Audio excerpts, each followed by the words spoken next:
5, 4, 3, 2, 1.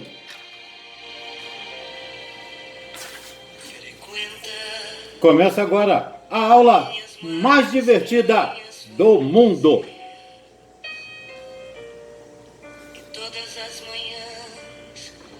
E quem pediu a música de hoje foi o meu amigo, meu mestre, o doutor Ricardo Pereira Passos.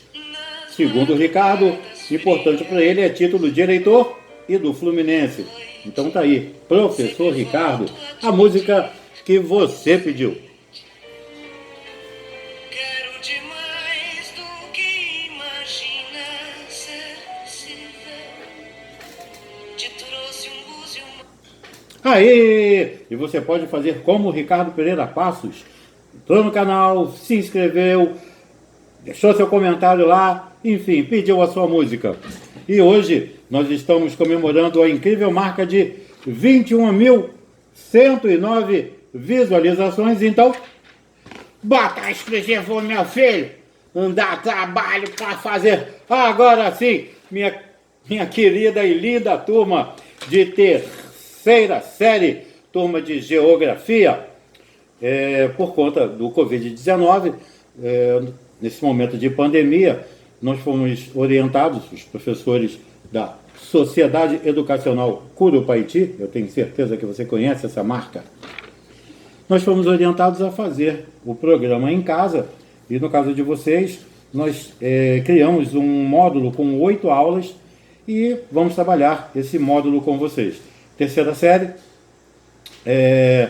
o que nós vamos trabalhar com vocês vai ser Ásia, aí o Japão e os tigres asiáticos, vamos entender quem são esses tigres asiáticos, a relação aí do capitalismo e do socialismo nesse continente, compreender a relação conflituosa de alguns países, por exemplo, o Japão e as suas conjunturas, entender quem são e quais são os papéis desses tigres asiáticos nesse mundo globalizado e compreender o processo industrial e econômico do processo de globalização e também a Índia e a China. Esse é o programa de 8 aulas com vocês. Na base aí dos 15 minutos de aula, vamos tentar passar aí um conteúdo da melhor forma possível para vocês. Tudo bem? Bom, recado dado, vamos então para a aula. Vamos começar falando então Ásia, Japão e tigres asiáticos, né? Vamos falar sobre o Acordo de Associação Transpacífico, ou TPP, que foi assinado em fevereiro de 2016, olho para cá para dar uma coladinha na data, fevereiro de 2016, depois de anos de negociações. O TPP é um acordo de livre comércio entre 12 países que possuem o acesso ao Oceano Pacífico com algo em comum. Bom, em comum também existe a vontade aí de realizar trocas comerciais e beneficiar das suas próprias economias. Claro, esse acordo envolve duas grandes potências, Estados Unidos e Japão, e alguns países que são chamados de emergentes, como o Vietnã, ou Vietname, e o Peru. E também países membros, ou melhor, esses países membros juntos, eles somam cerca aí de 40% da economia do mundo inteiro.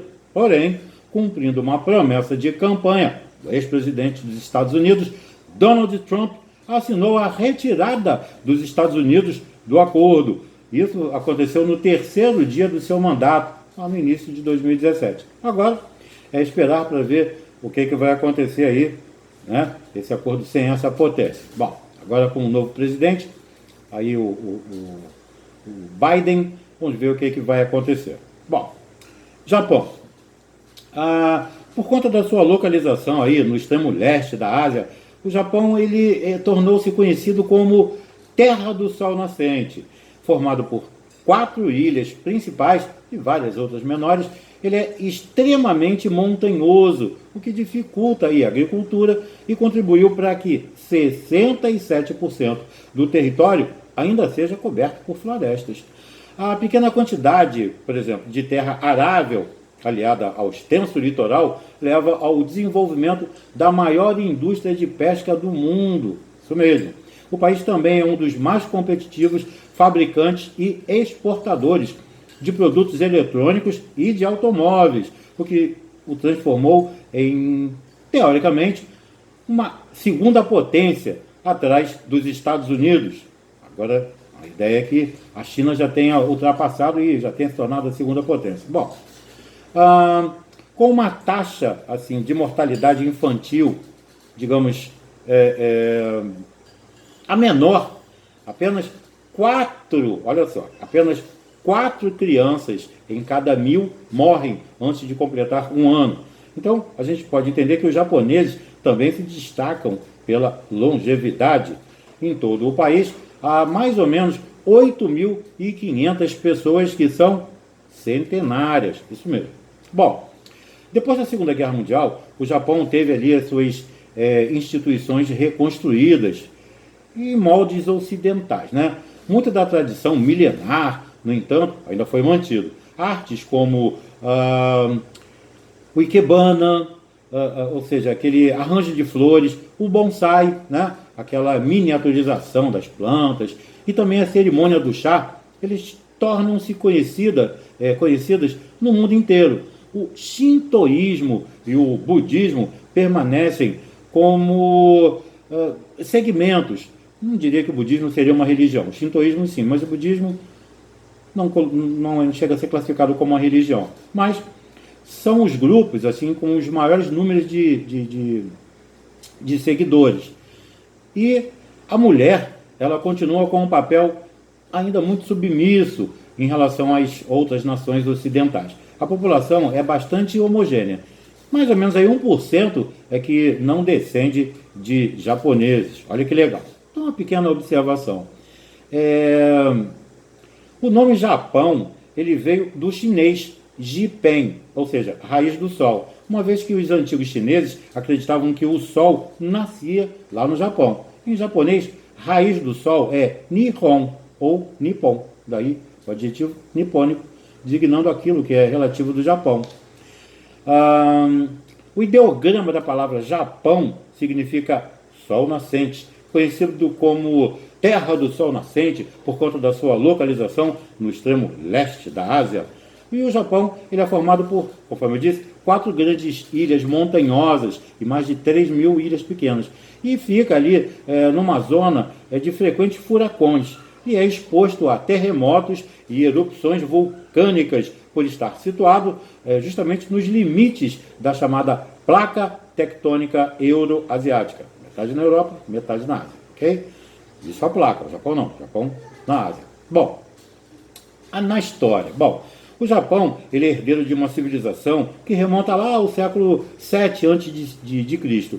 No século 4, por exemplo, o clã Yamato ele unificou vários estados do país sob um imperador. No século 6, o país invadiu a Coreia, que vivia aí sob uma forte influência da China, e assimila muito da sua cultura. Bom, apesar disso, os japoneses eles se mantêm aí durante séculos relativamente isolados do exterior. E foi no século XII, aí com o crescimento da aristocracia militar, onde os samurais aí abalaram a monarquia. Bom, o território então passou a ser dominado pelos shoguns, que eram aí os senhores feudais da época que permanecem no poder até o século XIX. E os primeiros contatos do Japão com o Ocidente datam do século XVI, quando missionários portugueses, isso mesmo, Portugal aí, formou uma pequena comunidade cristã no estado. E foi em 1603 que o shogun Tokugawa Ieyasu ele estabeleceu aí a capital que seria Edo. No caso, Edo atualmente é Tóquio, tá? E ele ali proibiu o cristianismo e fechou literalmente o país aos estrangeiros. Então, nos 250 anos seguintes, o único ponto de contato com o Ocidente é um pequeno posto comercial em Nagasaki. Lembra de Nagasaki? Hiroshima e Nagasaki, as duas bombardeadas na Segunda Guerra Mundial. Bom, o imperialismo. Na segunda metade do século XIX, o Japão abriu seus portos ao chamado comércio externo, e foi em 1868 que começou a Era Meiji. Aí assumiu o imperador Mutsuhito, isso mesmo, Mutsuhito, justamente. Bom, e ele aí aboliu o feudalismo. Então, apesar da resistência aí ao imperialismo ocidental, foi no final do século que o país deu início à própria expansão. Por exemplo, venceu a China na Guerra Sino-Japonesa, que começou em 1894 e terminou um ano depois, e em que disputa aí o controle da Coreia. Com a vitória militar, recebeu as ilhas de Taiwan, Formosa, e dos pescadores, além de uma volumosa indenização. Bom, por manter o interesse na Coreia, o Japão entra em guerra com a Rússia, de 1904 a 1905.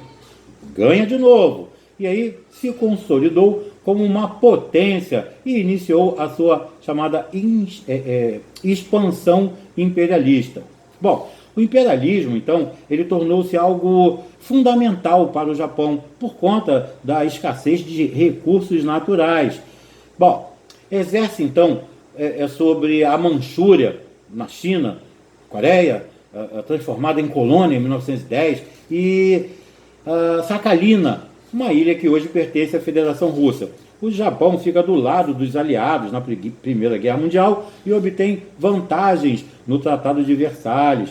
Nos anos 20, a crise econômica abre caminho para o nacionalismo de extrema-direita, que se tornou aí, como eu posso dizer, dominante assim, no governo. Em 1931, o Japão invadiu a Manchúria e aí estabeleceu, em 1934, o estado fantoche do Manchukuo. Olha só que legal. Cujo testa de ferro era o Puyi, P-U-Y-I, que foi aí o último imperador da China. Bom, e a comida japonesa, hein? A gente sabe muito bem que ela literalmente invadiu o Brasil, né? Um tipo de alimento que vem ganhando muito destaque aí no Brasil nos últimos anos, inclusive, e vem agradando diversos tipos de público, praticamente todos, desde criança até os mais velhos, e a utilização de peixes e algas é uma das características marcantes dessa culinária. Além disso, o hashi, que consiste em dois bastões, vou falar dois pauzinhos, dois bastões que servem como talher na cultura japonesa, podendo ser de madeira, de metal, hoje em dia tem até de plástico. Bom, Segunda Guerra Mundial. O governo militarista do Japão, ele se aliou à Alemanha e à Itália em 1940, né? Fez ali o eixo. E a primeira missão do Japão foi ocupar a chamada Indochina Francesa, ali no ano seguinte. A expansão militar colocou o Japão em choque com os Estados Unidos. Em dezembro de 1941, os japoneses realizaram um ataque surpresa e destruíram praticamente a esquadra norte-americana que estava lá no Havaí, lá nas ilhas de Pearl Harbor, Porto Pérola.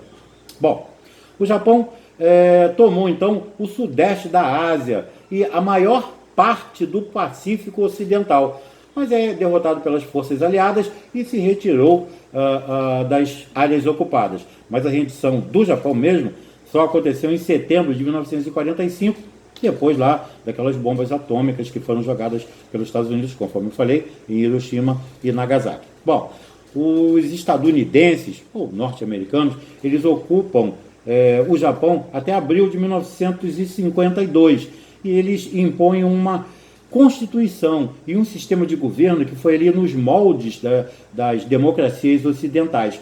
O Japão assinou em 1954 um tratado de defesa mútua com os Estados Unidos, que inclui aí a instalação de bases militares norte-americanas. As instituições políticas conservam, porém, certas características anteriores, como, por exemplo, a tradição de lealdade ao chefe, a combinação desse traço cultural com um sistema clientelista garantiu aí o domínio do Partido Liberal Democrático, o PLD. Isso se deu a partir de 1955. Denúncias de corrupção e sucessivos escândalos acompanhavam a vida política do Japão desde a renúncia e a prisão do primeiro-ministro, que era o Kakuei Tanaka. Sim, isso foi em 1974. Mas isso aí não colocou fim à hegemonia do PLD, porque em janeiro de 1889 morreu o imperador Hirohito, que estava no trono desde 1926, né? Ele foi substituído pelo filho dele, Akihito.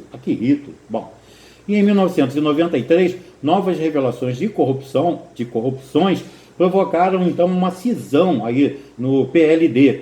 Dois grupos dissidentes, eles aliaram-se a outros partidos e formaram um governo, mas a fragilidade da coalizão levou a um verdadeiro colapso. Em 1994, o Japão tem o seu primeiro chefe de governo quase socialista. Era Toimichi Murayama. E o partido dele se uniu ao PLD. E foi em 1996 que o PLD voltou ao poder com uma inesperada renúncia de Murayama.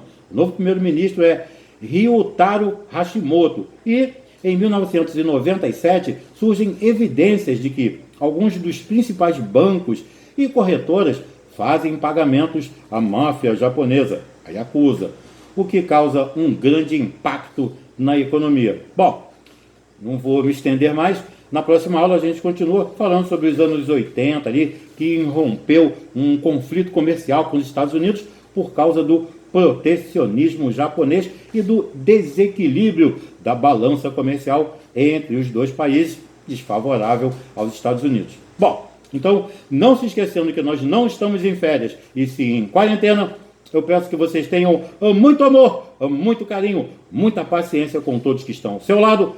Fiquem bem e até a próxima.